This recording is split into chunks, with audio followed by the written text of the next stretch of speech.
Assalamualaikum warahmatullahi wabarakatuh. Nama saya Ali Kulilmi, Prodi PGMI, akan menjelaskan perbedaan K13 dan Kurmer dalam standar kelulusan, daftar isi, standar proses, dan standar penilaian.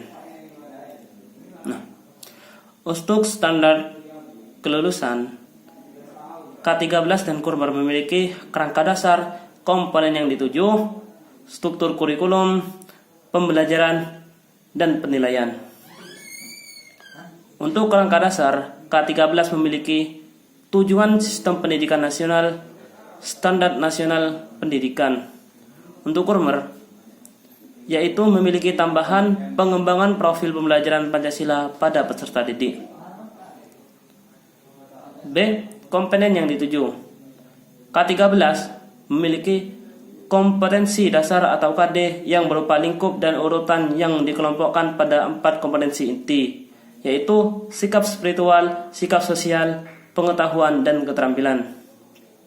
Untuk Kurmer, untuk jenjang PAUD, pencapaian pembelajaran dinyatakan dalam paragraf yang merangkai pengetahuan, sikap, dan keterampilan untuk mencapai, menguatkan, dan meningkatkan kompetensi anak didik. Untuk jenjang SD, SMP, SMA, SMK, atau sederajat, pencapaian pembelajaran dinyatakan dalam paragraf yang merangkai pengetahuan, sikap, dan keterampilan untuk mencapai, menguatkan, dan meningkatkan kompetensi. C. Struktur kurikulum. K13 untuk K13 untuk jenjang PAUD, jam pembelajaran atau JP diatur 900 menit per minggu. Untuk jenjang SD, SMP, SMK, SMA, atau sederajat, jam pembelajaran JP diatur per minggu. Nah, untuk Kurmer, untuk jenjang PAUD, jam pembelajaran atau JP diatur 900 menit per minggu. Untuk jenjang SD, SMP, SMA, SMK, atau sederajat, jam pembelajaran atau JP diatur per tahun.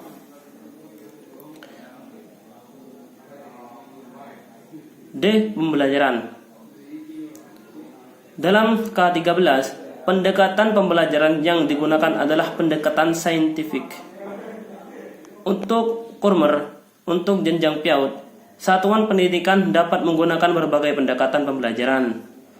Untuk jenjang SD, SMP, SMA, SMK, atau sederajat, yaitu A. Menguatkan pembelajaran terindiferensiasi sesuai tahap pencapaian peserta didik. Atau B. Panduan antara pembelajaran di intrakurikuler sekitar 7-80% dari jam pembelajaran, dan kurikuler melalui proyek penguatan profil pembelajaran Pancasila sekitar 20-30% jam pembelajaran. Untuk tahapan penilaian, untuk K13 jenjang PAUD, catatan penilaian proses dan hasil belajar pengembangan anak dimasukkan ke dalam formulir rangkuman penilaian mingguan. Untuk jenjang SD, SMP, SMA, SMK sederajat, yaitu memiliki penilaian formatik dan sumatik. Untuk Kurmer, jenjang PAUD, pelaporan tertulis ke orang tua minimal 6 bulan sekali. Untuk jenjang SD, SMP, SMA, SMK sederajat, yaitu menguatkan pada asensi formatik dan menggunakan hasil asesmen untuk merancang pembelajaran sesuai tahap pencapaian peserta didik.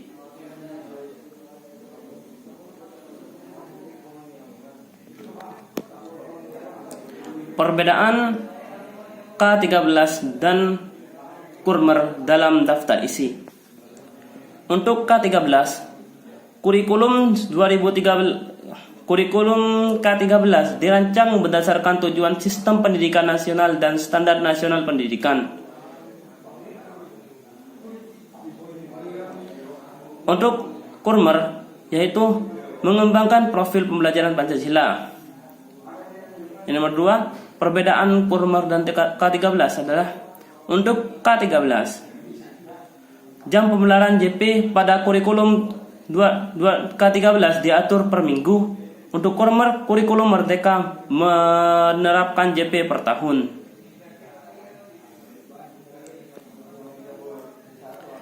Perbedaan K13 dan Kurmer dalam standar proses. Untuk Kurmer, ada mata pelajaran IPAS, Ilmu Pengetahuan Alam dan Sosial.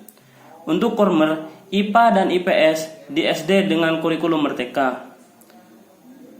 Perbedaan kedua, bahasa Inggris jadi mata pembelajaran pilihan di SD dengan kurikulum Merdeka. Tergantung kesiapan sekolah. Dalam Kurmer, bahasa Inggris di mata pembelajaran pilihan di SD dengan kurikulum Merdeka tergantung kesiapan sekolah. Perbedaan ketiga, yaitu K13 pencapai pelajaran di SMA dengan berkompetensi dasar atau KD. Untuk Kurmer, capaian belajar di SMA dengan kurikulum Merdeka disusun per fase.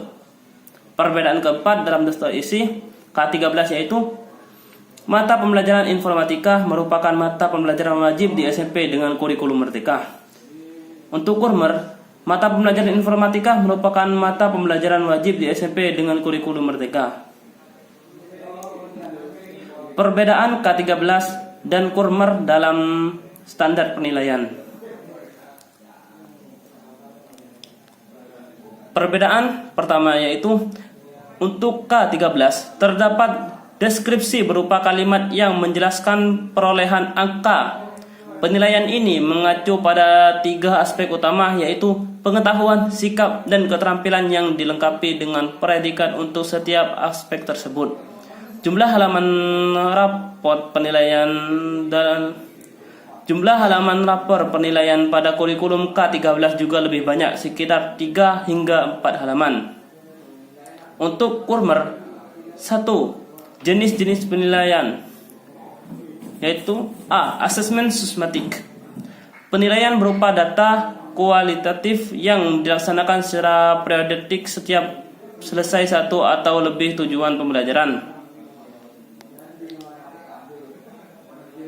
yaitu 2. Menggunakan penilaian formatif. Kegiatan penilaian ini mengetahui sejauh mana tujuan pembelajaran sudah dicapai oleh peserta didik. Penilaian ini dilakukan pada awal pembelajaran dan saat pembelajaran berlangsung. Hasil dari asesmen